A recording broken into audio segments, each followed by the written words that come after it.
है कि हस्ती मिटती नहीं हमारी, सदियों रहा है दुश्मन दौरे चाह हमारी। तो मैं जब इस पंक्तियों पर गौर करता हूँ तो ऐसा लगता है कि ऐसी हम पे क्या खास बात रही है कि हम हमेशा से बने रहे।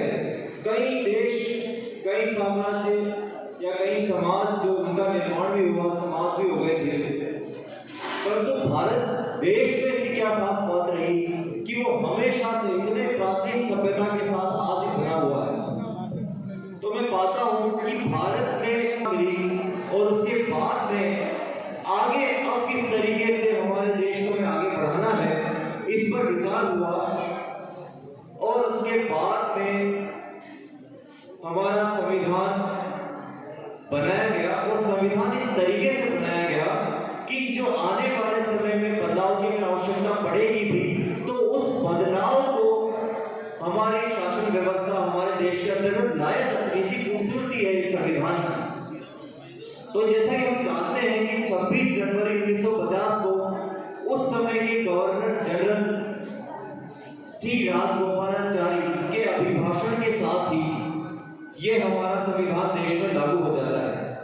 और इससे पहले जो दो महत्वपूर्ण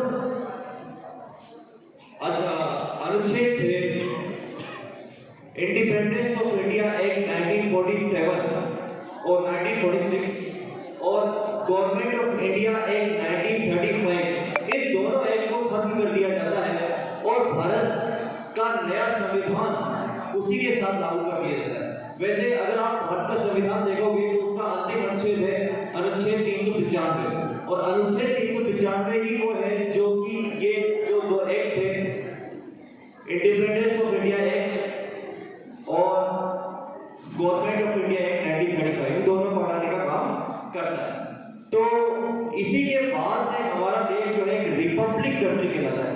कई बार हम ये समझ नहीं पाते, रिपब्लिक डे मनाते तो हैं लेकिन इस रिपब्लिक का अर्थ क्या है, मीनिंग क्या है।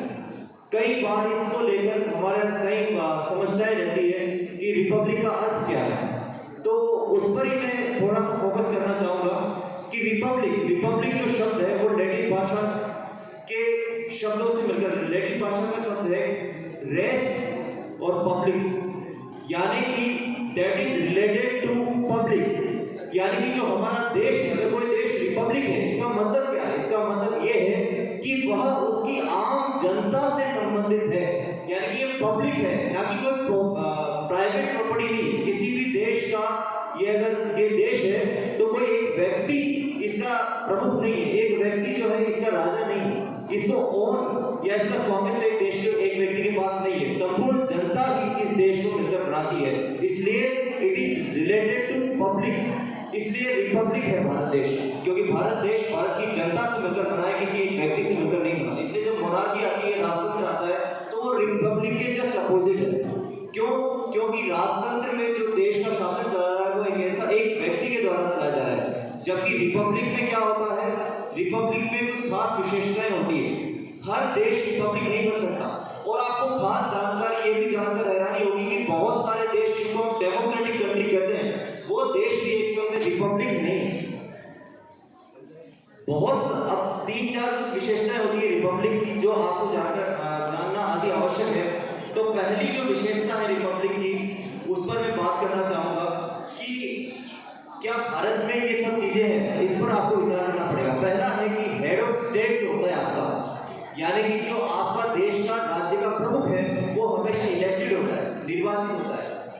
तो भारत का हेड ऑफ स्टेट जो कहा जाता है वो उसे प्रेसिडेंट कहते हैं, और जो स्टेट ऑफ गवर्नमेंट होता है, हेड ऑफ गवर्नमेंट जो होता है वो प्राइम मिनिस्टर कहा जाता है। और देखा जाए तो ये दोनों ही ऐसे पद हैं जो डायरेक्टली या इनडायरेक्टली जनता के द्वारा चुने जाते हैं, इसलिए भारत एक रिपब्लिक नेशन कहा जाता है। इसके बाद में दूसरी अगर विशेषता बताया जाए रिपब्लिक की, तो इसका आता है कि कोई प्रिविलेज क्लास नहीं होनी चाहिए, राइट। पहले राजाओं के समय में कुछ वर्गों को विशेष अधिकार दिए जाते थे, लेकिन वर्तमान में अगर कोई देश रिपब्लिक है तो इसका मतलब यह है कि सभी नागरिक उस देश के लिए समान है। किसी भी एक व्यक्ति को उसके वर्ग, जाति, धर्म, संप्रदाय या क्षेत्र या लिंग के आधार पर कोई व्यवहार उसके साथ में नहीं किया जाएगा, सभी को समान, सभी के साथ समान व्यवहार किया जाएगा, राइट। और हेड ऑफ स्टेट की जो बात कर रहा था, हम सब जानते हैं कि सबसे पुराना संविधान वैसे ब्रिटेन में है, लेकिन क्या ब्रिटेन पूरी तरीके से रिपब्लिक नेशन है? नहीं, क्योंकि वहां पर रिपब्लिक इसलिए नहीं है क्योंकि वहां पर कॉन्स्टिट्यूशनल मोनार्की है, वहां पर कॉन्स्टिट्यूशन तो है, लेकिन वहां का जो हेड ऑफ स्टेट है वो जनता के द्वारा इलेक्टेड नहीं है। इसलिए हमेशा याद रखने की जरूरत है कि ब्रिटेन जैसा देश जो इतना पुराना लोकतंत्र है लेकिन वो रिपब्लिक नहीं है, लेकिन हमारा भारत देश रिपब्लिक देश है क्योंकि यहाँ पर हेड ऑफ स्टेट जो है वो इलेक्टेड है। इसके अलावा तीसरी जो खास विशेषता है कि हर एक अगर कोई पब्लिक ऑफिसेज हैं, सार्वजनिक कार्यालय हैं, तो इसमें किसी भी व्यक्ति को ऐसा नहीं कि सबको समान अवसर दिए जाएंगे कार्यालय में नौकरी प्राप्त करने के लिए, है ना।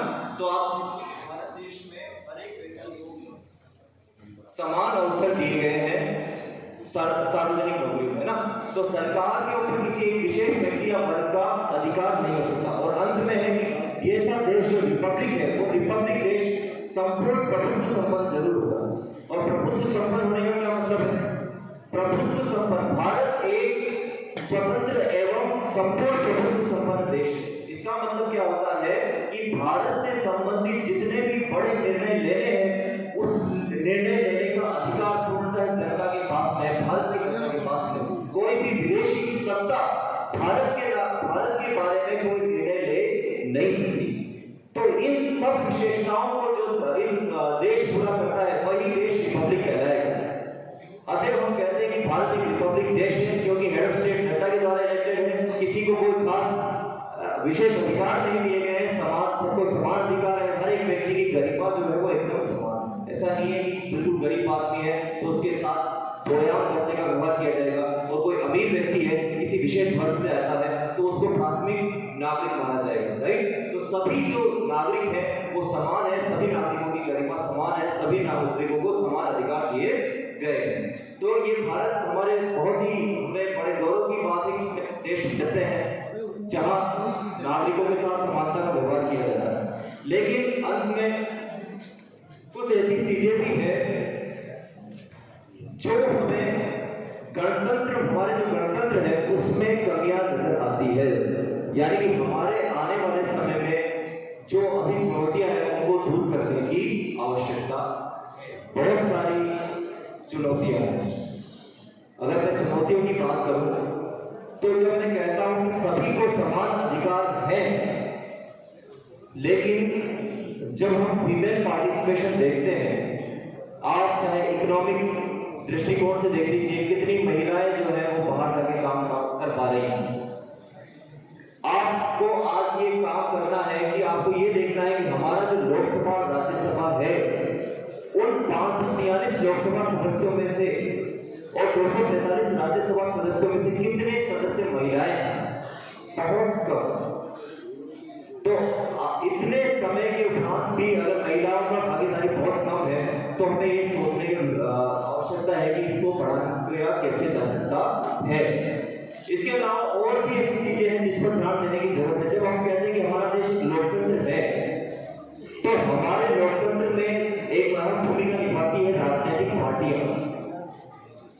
लेकिन जो राजनीतिक पार्टियां हैं उसमें कितना लोकतंत्र है इसको भी ध्यान देने की आवश्यकता है, क्योंकि हमारी जो राजनीतिक पार्टियां हैं उस ज्यादातर जो अधिकांश राजनीतिक पार्टियां हैं उनमें केवल 1 या 2 या 3 परिवार ही हैं जो पूरी पार्टी को चला रहे हैं। सोचिए, जो लोकतंत्र जो राजनीतिक पार्टियां चला रही है उन राजनीतिक पार्टियों में खुद में लोकतंत्र नहीं।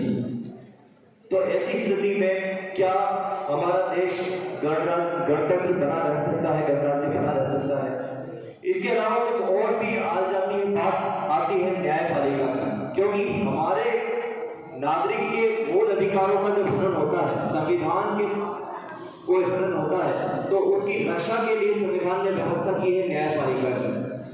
परंतु आज न्यायपालिका में आपको देखिए कि कितने लोग जो है उनको न्यायपालिका में आने का अधिकार है, या कह सकते हैं कि उनके पास में संभावना है। क्योंकि आप हाई कोर्ट और सुप्रीम कोर्ट देख लीजिए जाकर तो भारत के जितने भी हाई कोर्ट और सुप्रीम कोर्ट है उसमें मिलाकर 200 या 250 परिवार ऐसे हैं जिनके भी बार बार परिवार, उसी परिवार से लोग न्यायाधीश बनते रहते हैं। तो न्याय देने का जिनके पास अधिकार है वो ही केवल 200-250 परिवारों तक सीमित है। तो यह भी बड़ा सोचने की बात है कि हम कैसे अपने देश को एक असली गणतंत्र बना पाएंगे यदि कुछ परिवारों तक ही सारी शक्तियां सीमित रहेगी। अंत में कई बार अपनी सोसाइटी की भी बात आती है कि हमारी सोसाइटी भी क्या गणतंत्र के लिए, गणराज्य के लिए तैयार है? क्योंकि जब तक संपूर्ण समाज एक साथ मिलकर समानता की बात नहीं करेगा तब तक गणराज्य हासिल नहीं किया जा सकता, स्वराज्य हासिल नहीं किया जा सकता। क्योंकि जिस तरीके से हमारा समाज आज बटा हुआ है, चाहे वो जाति व्यवस्था है, चाहे वो संप्रदाय है, चाहे वो क्षेत्र के आधार पर संप्रदाय बंटने की बात हो या लिंग के आधार पर समाज के बंटने की बात हो, इन आधारों पर समाज हमारा कई भागों में बटा हुआ है और ऐसी स्थिति में समानता की बात करना बेहद ही मुश्किल है। तो मैं यही कहना चाहूंगा कि हमारा देश एक गणतंत्र देश है और ये हमारे लिए बड़े गौरव की बात है। कई सारे देश आज दुनिया में अभी तक गणतंत्र नहीं बन पाए हैं जिनका लोकतंत्र हमारे पहले से चला आ रहा है, लेकिन उसके साथ अभी हमारी बहुत सारी चुनौतियां भी है। कहा जाए तो नियमों के स्तर पर तो आज हम रिपब्लिक बन चुके हैं, लेकिन वास्तविकता आती है मूल्यों के आधार पर हम कितने रिपब्लिक बनते हैं और हमें उस मूल्यों के आधार पर रिपब्लिक बनने की आवश्यकता है। तो मैं ये कहना चाहूंगा कि यह जिम्मेदारी हमारी है, ये आने वाली जो पीढ़ी है उसकी ये जिम्मेदारी है कि भारत देश को वास्तविक अर्थों में गणराज्य बनाया जाए। तो अशोक कुमार की कुछ लाइनें हैं कि मेरे सीने में नहीं तो तेरे सीने में सही, वो कहीं भी आग, लेकिन आग जलनी चाहिए। इस हिमालय से कोई गंगा निकलनी चाहिए, इस हिमालय से कोई गंगा निकलनी चाहिए। धन्यवाद।